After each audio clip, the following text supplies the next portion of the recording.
Think of a time when you argued for a position that was supported by credible evidence, even though doing so angered or alienated a family member, teacher, or even an employer.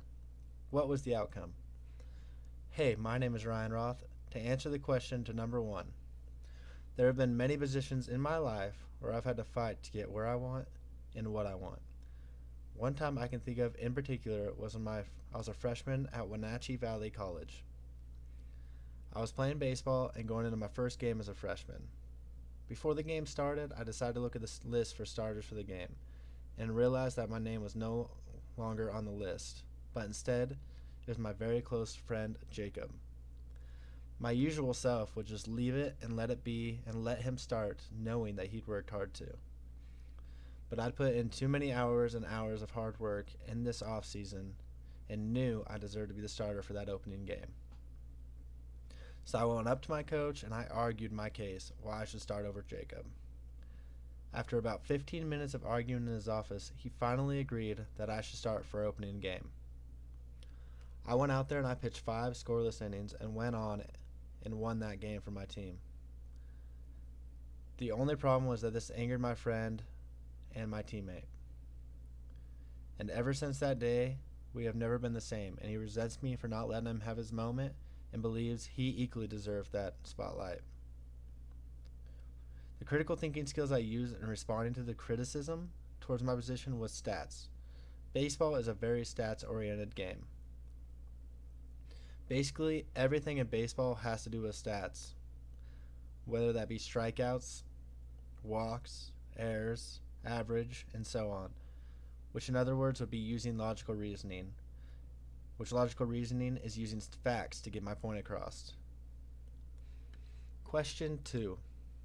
Rachel Carson is an example of how one person can make a huge difference. Looking into your future, think of ways in which you might be able to use critical thinking skills to make this world a better place. In response to question 2, I found Rachel Carson's story incredible to read. She fought against so many people who were there to criticize her work, and her work was so well written and researched that not even her opponents could find holes in her story. I believe I can use my talents and critical thinking skills to make this world a better place. There are 5 critical thinking skills I can use. These 5 are identification, research, identifying bias, inference, and determining relevance. First one I'd like to talk about is identification. This is the first critical thinking skill that I could use. Identification is where you identify the situation and or problem and the factors that contribute to it. This skill can be used for almost anything. For example, identification could be used for pollution. The next one I'd like to talk about is research. In this skill, I'll look for sources that back up my argument. For example, why is pollution bad? How can it be solved? The third step is identifying bias. In this step, it's very important not to be biased just towards your own opinion, but look at the other side equally. The next step is inference. This step, you'll infer and draw conclusions based on information. In my example, I will look at all the information I've gathered on pollution and make my conclusion based off that information. The last critical thinking skill I would like to talk about is determining relevance.